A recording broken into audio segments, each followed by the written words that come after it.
Hi, my friend Kevin here. Today I'd like to talk about herd immunity and how when we're going to achieve herd immunity will affect the economy as well as the stock market. Let's start with herd immunity. You probably have heard a lot on news and other people talking about it. So what is herd immunity? Herd immunity is basically when a group of sheep stand together, they become immune to diseases. No, that's a joke. That's not true. Herd immunity is also called community immunity. Herd immunity is basically when most people are immune to an infectious disease. The spread of it to those who are not immune to the disease is significantly reduced and can provide indirect protection to those non-immune people. For example, if 80% of the people are immune to COVID-19, whether it's achieved after virus infection or inoculation, which means vaccination, then the other 20% of the population get indirect protection from the disease. Because statistically, 4 of the 5 people you encounter would not spread the disease to you. That's what Johns Hopkins University and other experts say. And what I'm going to talk below is what I have learned over the years as a biology major person. Briefly about myself.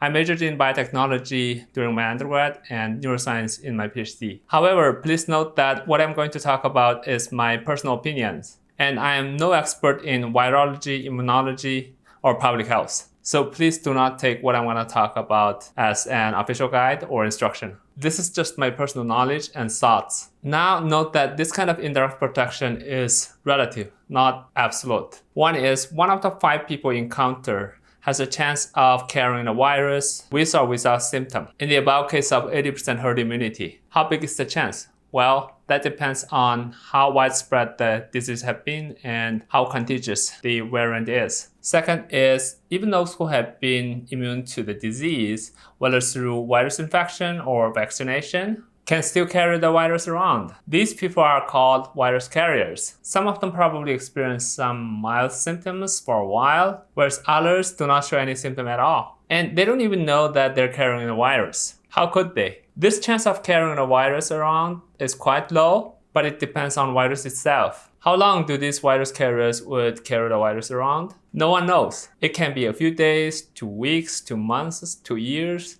even to a lifetime. Typhoid Mary is an example of people who carried infectious disease for a lifetime, although that was bacteria. That's why I think people should always wear masks and do social distancing where appropriate, especially in public and crowded places, even if we achieve herd immunity in the future. We said when most people are immune to an infectious disease, we can achieve an herd immunity. Do we have a standard threshold for that? No, at least based on what I read, there's no universal standard threshold for achieving a herd immunity. Depending on how contagious an infectious disease is, usually 50 to 90% of the population needs to be immune to the disease to achieve a herd immunity. Dr. Anthony Fauci said it probably needs 70 to 80% to achieve a herd immunity for this pandemic.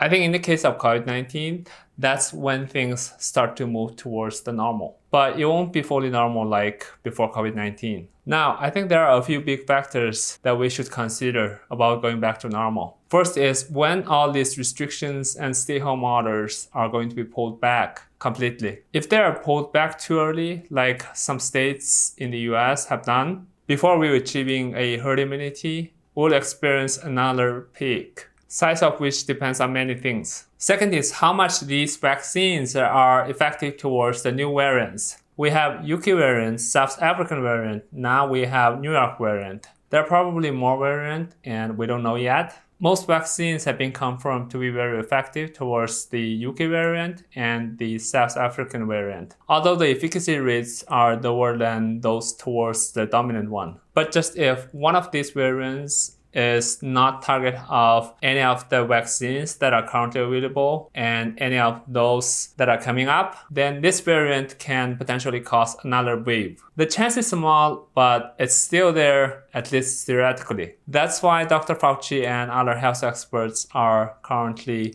cautiously optimistic. The third is when we go back to normal, how well the process looks like. Are we going to go back to normal like before COVID-19, just overnight or through different phases? Of course, the latter is very likely. The Canadian Prime Minister Justin Trudeau is very optimistic and he expects everyone in his country will be vaccinated by this summer, although his country has been behind the schedule of vaccination for a while. But even after we achieving herd immunity, which comes before vaccinating everyone, by this summer, are we going to go back to the normality before COVID-19? I don't think so. I think the most likely case is that even after we achieved herd immunity, we still have to take some caution, such as still wearing masks, small gatherings, no indoor dining, social distancing, etc. Now, how these things are going to affect the economy and thereby the stock market? Obviously, the stock market is very sensitive to information and always price in future factors before they actually happen,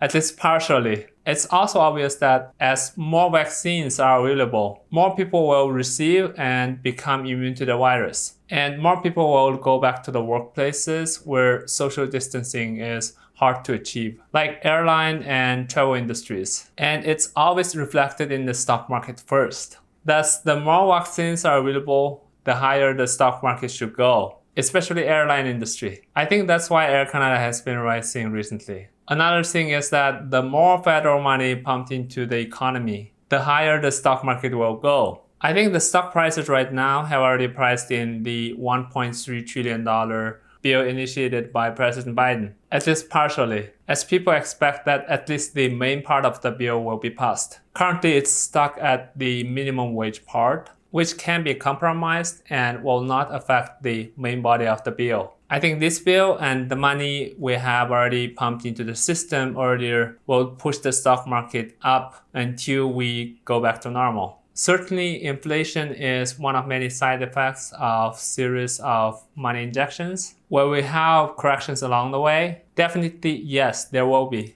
But I am personally optimistic about the economy. With that said, I never put everything I got into the stock market. The stock market clearly reacts first before the actual economy recovers back to normal. So keep watching news. That's it for today. If things go as planned, in my next video, I am thinking to talk about post-COVID-19 symptoms that the survivors have been experiencing. Thanks for watching. Don't forget to destroy the like button and smash the subscribe button if you haven't. As always, see you next time.